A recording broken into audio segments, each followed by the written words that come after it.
Hello my friends, Domination Tips. I'm right back for you with the next Let's Farm episode in English, and I decided to make another one in English due to the fact that after my last video of Let's Farm the final resonance was very good.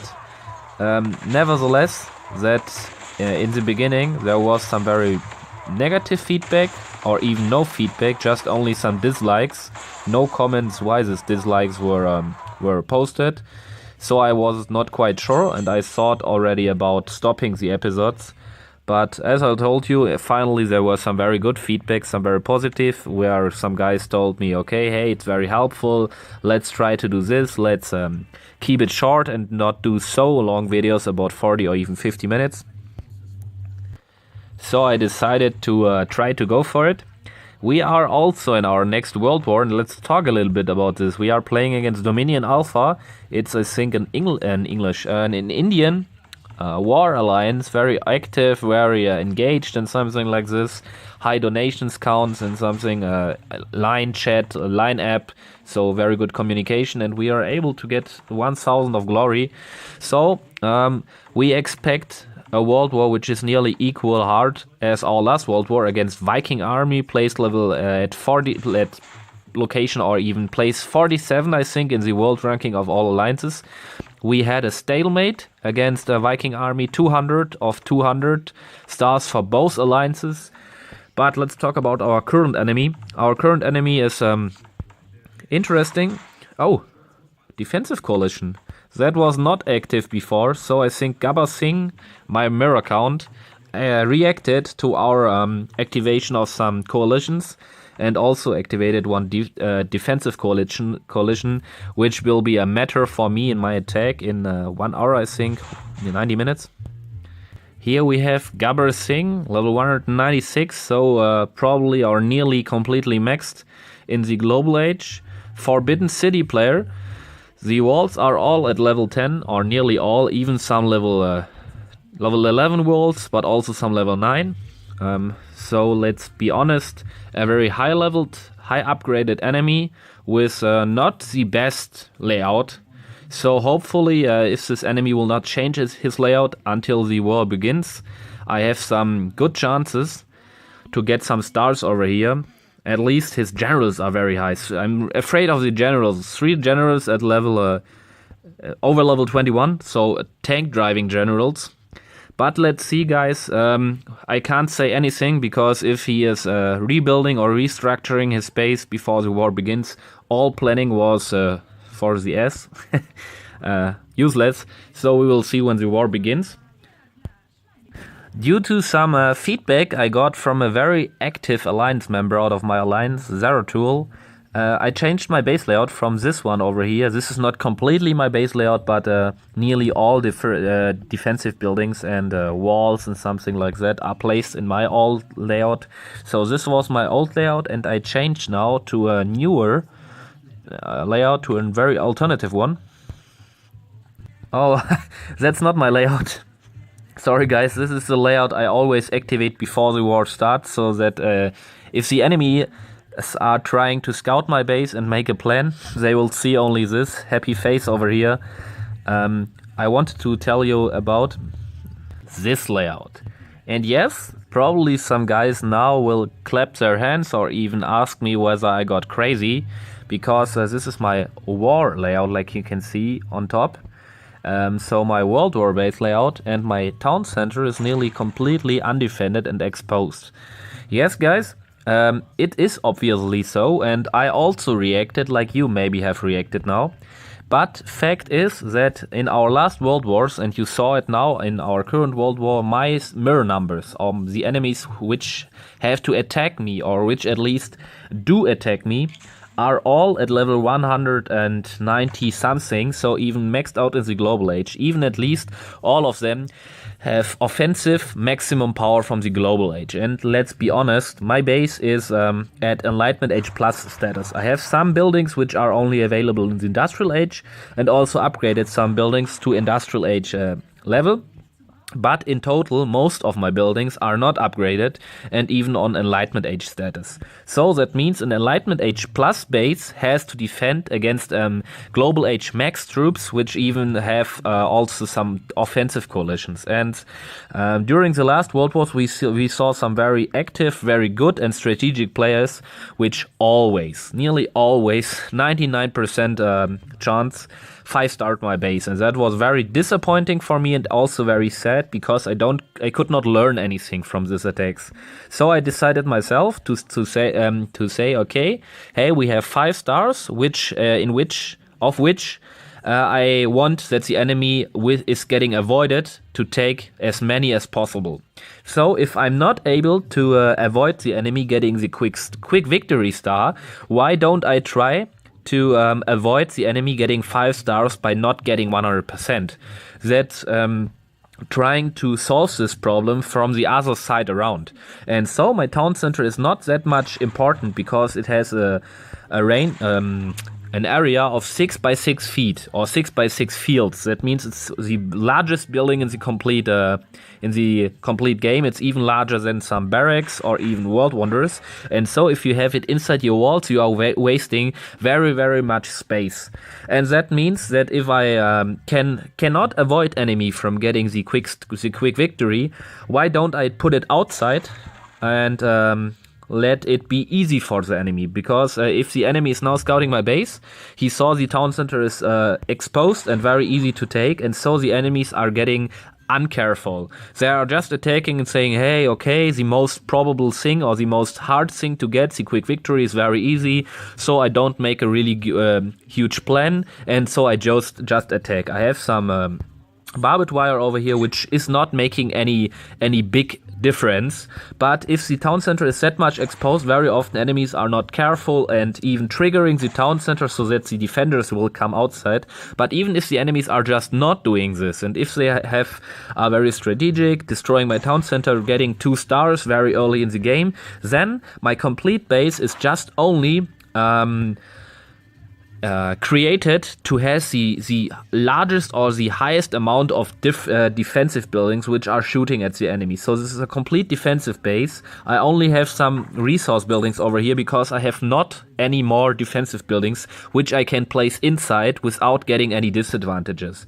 These both garrisons are placed over here because of a strategic reason, and this tower over here also. So I have filled all of my placeable defensive buildings which have no sense in their current location, and so you see this base is completely only structured to make it very hard for the enemy to get 5 stars, because he gets smashed when he gets inside the base because of the layout of these spiral base and even the locations. But guys, we don't talk about defensive layouts for the World War. I only wanted to show it to you that we will make a little experiment, and after the World War I can tell you more, even probably when I have some luck or when this was a very good idea. We will see that the enemy was probably not able to get 5 stars, but we'll see. So I will tell you later how this World War layout worked.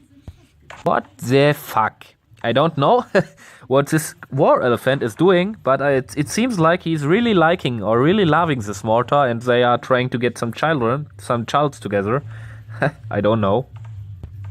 There are also some updates to my base. You see this bunker, which is getting upgraded due to the fact that I researched another chapter in the library so that my oil production is getting boosted. I have a 20% at 2 times 10% boost by the library, and also nearly all the day. Where is my blessing? Where's the oil blessing? I don't know. I have nearly all the day the oil blessing active. That makes another additional 22%. That means in total my oil production is boosted by 42%, and so I'm really fast gaining some oil, I recognized, and therefore I was able to upgrade my bunker No matter, it was not planned. It was not a planned upgrade, but I recognized I have nearly 100,000 oil, so let's do something sensible with it. Another nice upgrade, I upgraded one stable, and in 16 hours it's finally finished. I will have 2 tank depots, and so my defensive will get very much stronger, guys, very much, because the jump from the stable to the tank depot is nearly the hugest in the game. Like you can see when I'm upgrading, we will get, instead of some horsemen, some tank defenders. And like you probably know, the jump or the upgrade from the Enlightenment Age horse defenders to the tank defenders from the Industrial Age are the hugest gap due to the very high hit points and the more strength they are gaining by this upgrade. Oh, that's really looking very nice, but I think I will come from the east. Oh, I have only one healing card. I started too early without having retrained all of my troops.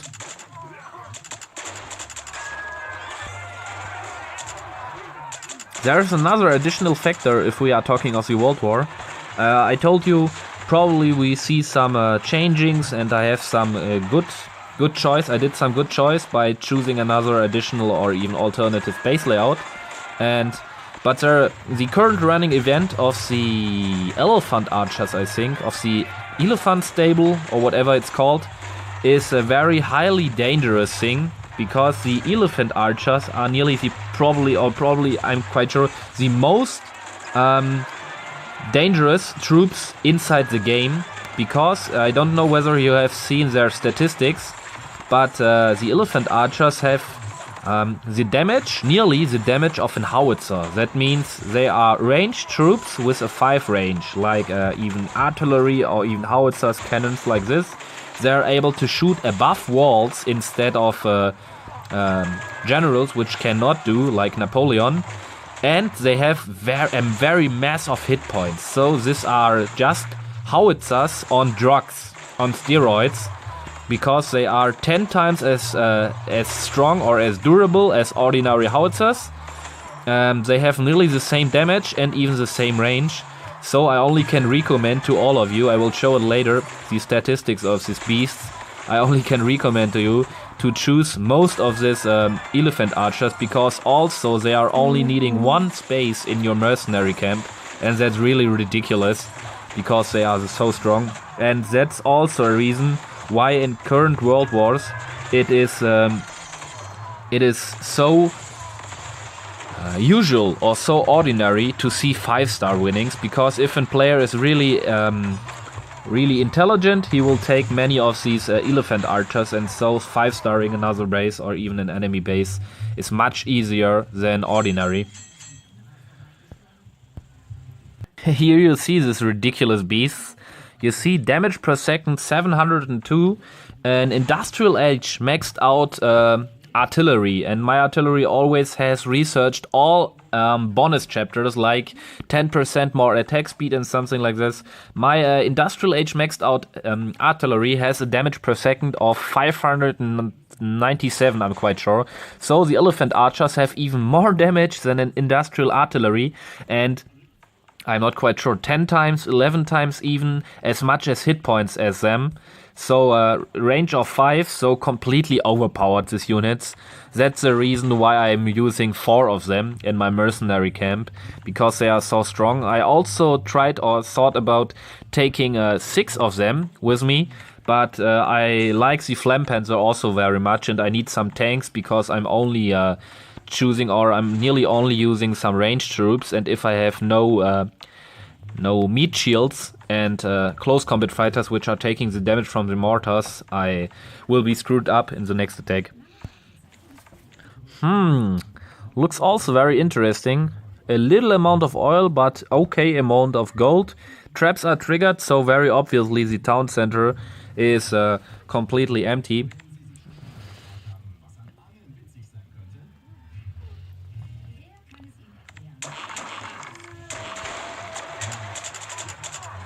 Let's see what's inside this base for us. Oh, it's a little bit buggy again. I don't think it's because of the recording program. Yes, now it's better. It's always when it comes to damage for the town center, and after beating the town center, the slowing down or even the lagging of the game has ended. Oh, now my healing cards. What are you doing? Oh, my healing card got crashed. That was bad because I placed my close combat fighters to kill the one exposed mortar.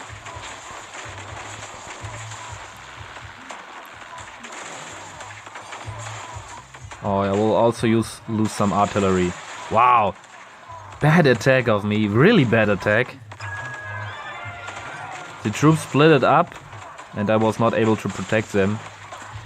I don't think we will get up to the 4 million for our next piece of a wall. I was able to upgrade today 2 pieces of a wall just by farming. Only 9 Blackwatch remaining. Wow. Bad attack. Today I was able to upgrade 2 parts of a wall already. So that's not so bad to be not able to upgrade a third additional one. But I don't think we will get through this base, and that means that I will lose all of my planes. That's very bad. Sometimes it runs very good, sometimes we all have some problems, and now I have a problem. Oh, most of the oil is remaining. That's very sad.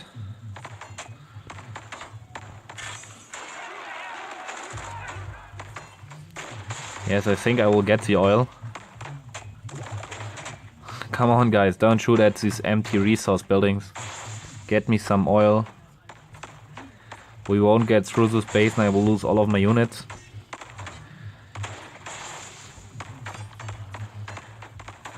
But we can take most of the resources.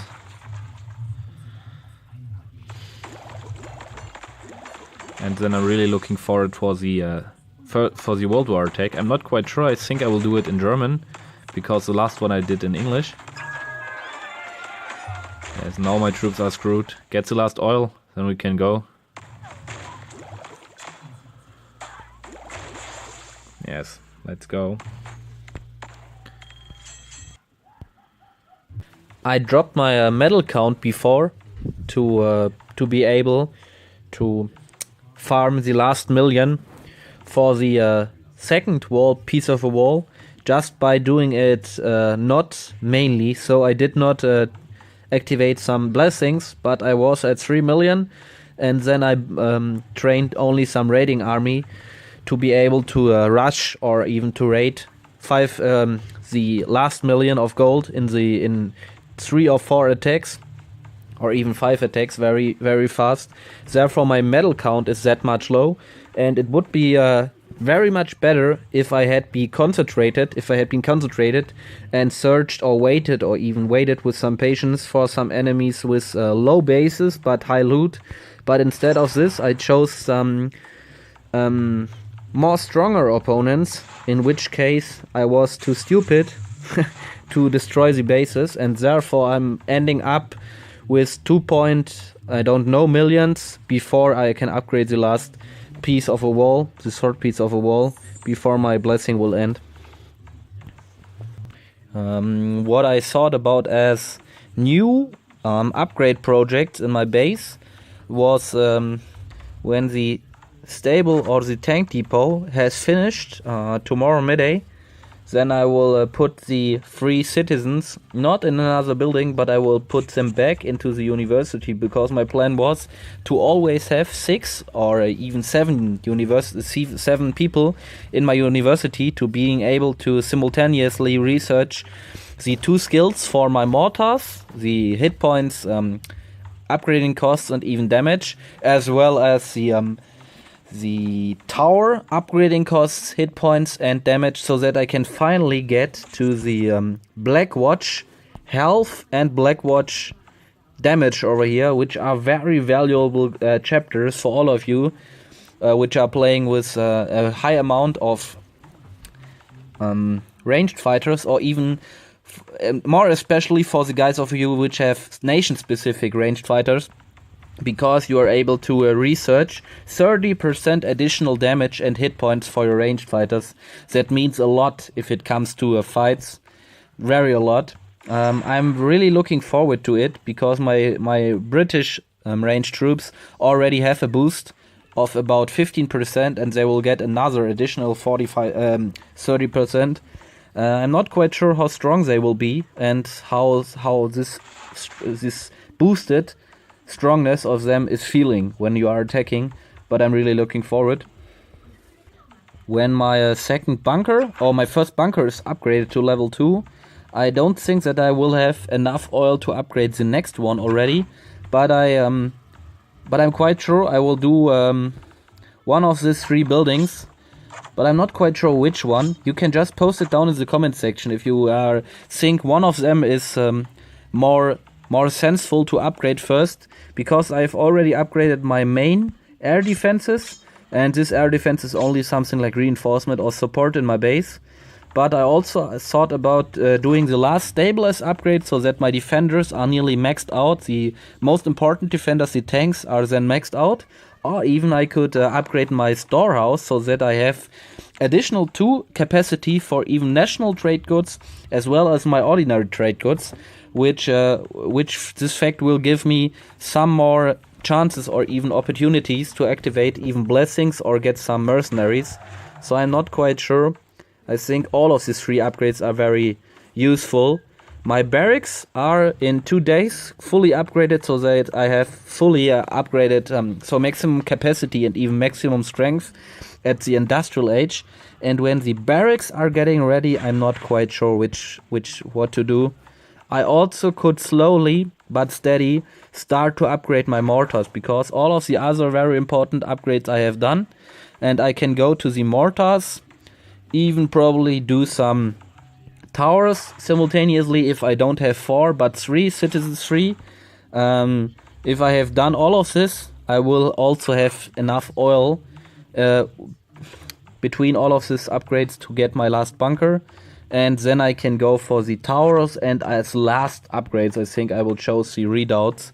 And if all of this has happened, I'm quite sure we have nearly end of December, and then I'm maxed out in the industrial age and we can start looking forward or looking up to the global age. I will do some researches. I think also upgrade my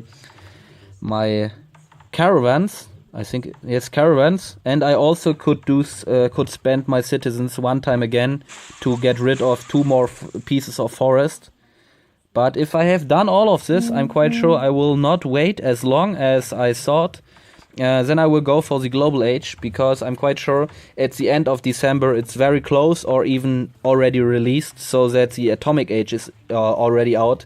And then it's really important that I'm not hanging or even stucking in the industrial age. I have to go forward, because my enemies in the World War will also get stronger.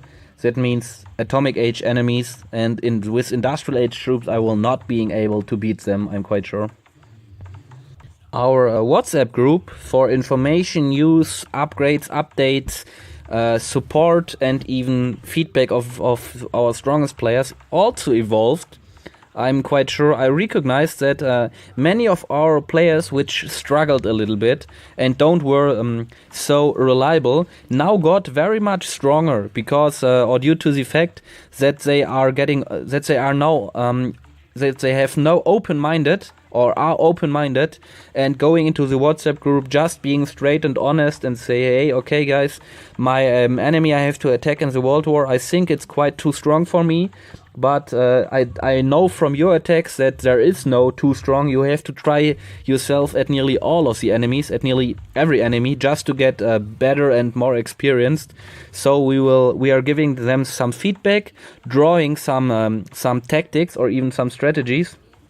And with strategies like exactly this one you can see over here, we are just giving them some resonance. So the players are coming to us just asking, hey, how can I do this enemy? Give me some support, please. Then we draw some pictures for them, giving some tips or even tricks and hints, and then they are attacking and constantly getting better. So very many of our players got more solid and even reliable, and I'm really happy to see that our alliance grow very, very strong, I have to say now.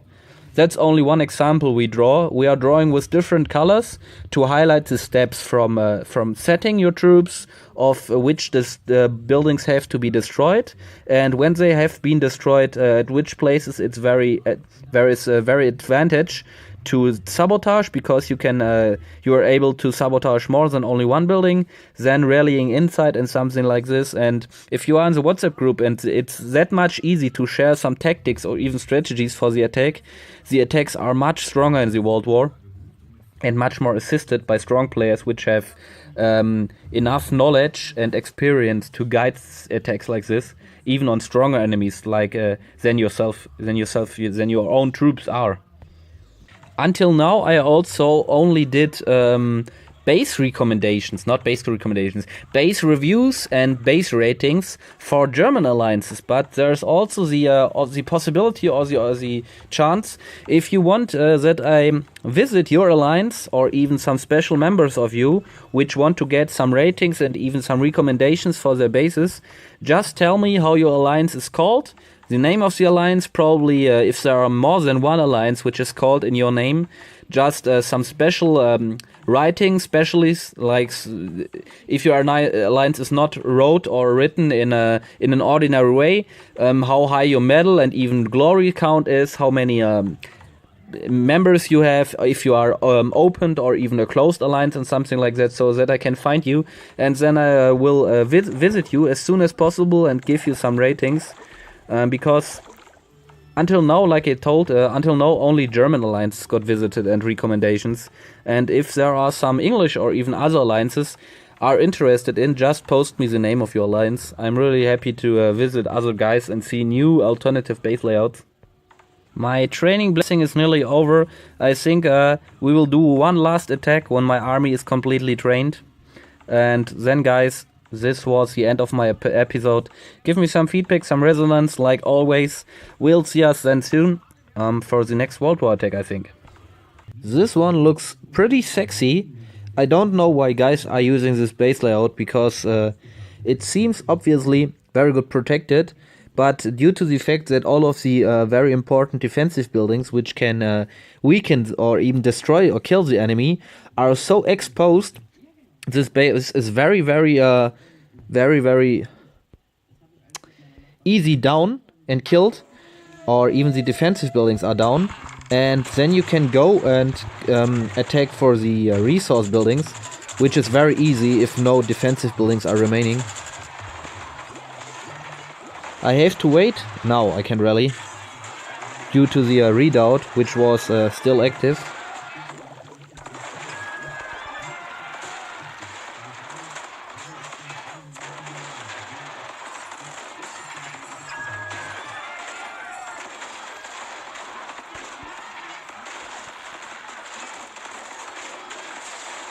Oh, a Flarak, one rocket, nearly missed one plane. Now I have to be careful. When the redoubt is killed, come on guys, now I can rally for the third mortar. Okay, now 3 of 4 mortars have gone, and I have already access to most of the resource buildings. Oh, my troops have triggered the town center defenders. Very bad. But they were able to kill the fort. No, they were not able to kill the fort. Oh, I will lose one plane. That was very bad. Wow. Lost one artillery. Oh, it's okay. Come on, my guys. Please rally over here. We have some exposed buildings. I have to care for. I have no infantrymen with me because they have not been retrained after my last attack. But you see, the resource buildings, the defensive buildings are very easy overwhelmed due to the fact that they are unprotected for the protection of the resource buildings. And now I can go on, kill the last mortar, which is the last pain in the ass building for me and for my troops. I lost a little bit of ranged fighters, but nearly no, at least only one artillery.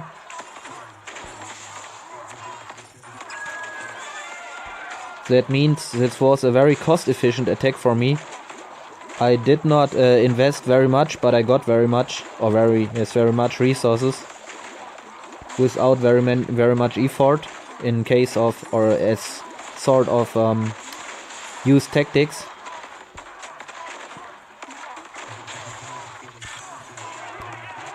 So I think we are completely through this base. It's done. And also 5 stars. Very nice. That means additional diamonds and national trade goods. 1 diamond and 2 times salt. Nice. So guys, hopefully this attack, this episode of Let's Farm entertained you. We have nearly perfectly 30 minutes done. We'll see us soon, your domination tips.